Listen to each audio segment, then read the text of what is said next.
everybody, this is Carla. Welcome back again to Written Word Calligraphy channel. And today we are doing a product spotlight on our calligraphy ink sampler. Ta-da!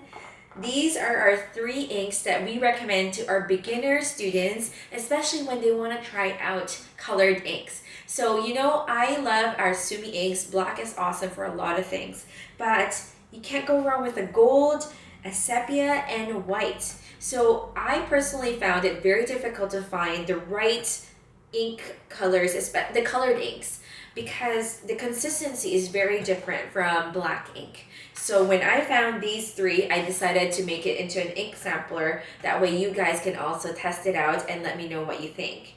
So I'm going to demonstrate these inks for you guys and also share some tips about the different inks and kind of how it works. And let's take a look. So here is the calligraphy ink sampler. We've got my favorite walnut ink, copper plate gold, and white. And another thing I wanted to introduce to you guys before we get to practicing with them is these mixing beads. So these are glass beads that are what you would add into these bottles, especially the Dr. P.H. Martin ones, because it does help with mixing the ink. A lot of these inks have pigment at the bottom, or like this one, it's kind of on this side because it has been lying down this way. So in order to mix it all together, it could be a few minutes of shaking this bottle, so you can do a little shake it off dance while you're doing it. To help it mix better, these glass mixing beads are definitely very useful to have. And this walnut ink in particular, it's also a rather tall bottle and hard to dip your pen in, because when you open it up, the hole is on the smaller side, so when you're using your oblique pen, it doesn't go all the way through. So I usually transfer it to a small bottle, or I had an extra dropper bottle.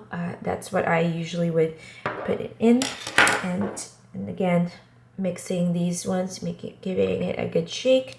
Give it at least a minute or 2, so you'll see that it'll slowly transition to this, and eventually it'll be a full gold color. And once it's ready, then you can write with it.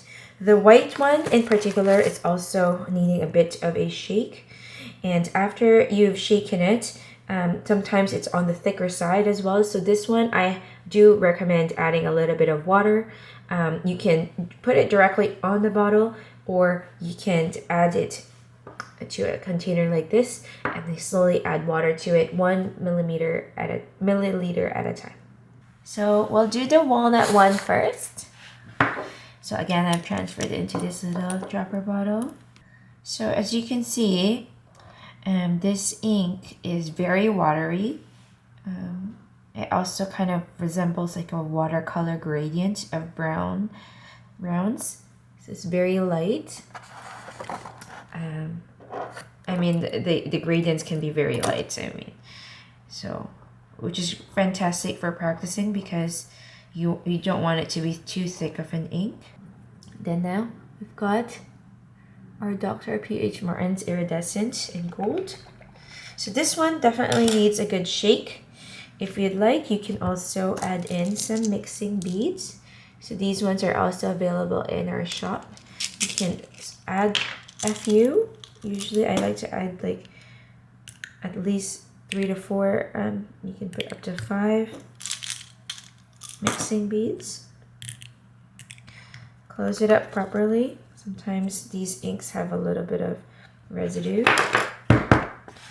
so you want to shake that really hard like this. With iridescent inks, you don't really want to be adding too much water to them, because you will lose a bit of that shimmer.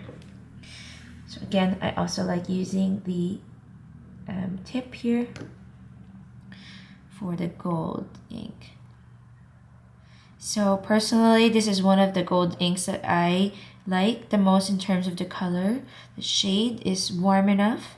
Some of the gold inks are just too yellow or too green almost. And this one works great straight from the bottle. It's not too thick. You don't have to adjust like the shimmer. So this is kind of how that gold ink looks. It's very nice, and if you compare it to that walnut now, you can see the different color shades. Okay, and lastly, we've got the white ink. So this white ink in particular, I find that it cakes and dries up a lot. So I do recommend that while you're using it, to also add some of the glass mixing beads, and also to wipe the jar down a bit after you're using it. That way it doesn't have too much ink on the sides of the jar. I'm talking about like this part right here. You should wipe it down with a wipe or tissue or paper towel with a bit of water to avoid the ink from caking, because when it does cake on the outside, it makes the ink really hard to open later on. So Dr. P.H. Martin has two white inks, this one and the bleed proof white. So this one is the pen white one, and I personally find this ink pretty good and nice and opaque. I love how well it shows on dark paper, just like this one. You can see it's very, very opaque, and you can clearly see how well it shows up. Alright, you guys, so that's it for our ink sampler. If you want to pick up one of these, feel free to just look into our description box. The link will be there. I also highly recommend grabbing one of our mixing beads. It's also going to be in the description link down there to help with mixing the inks. Thank you guys for watching this video. I hope to see you guys in another one. Bye for now.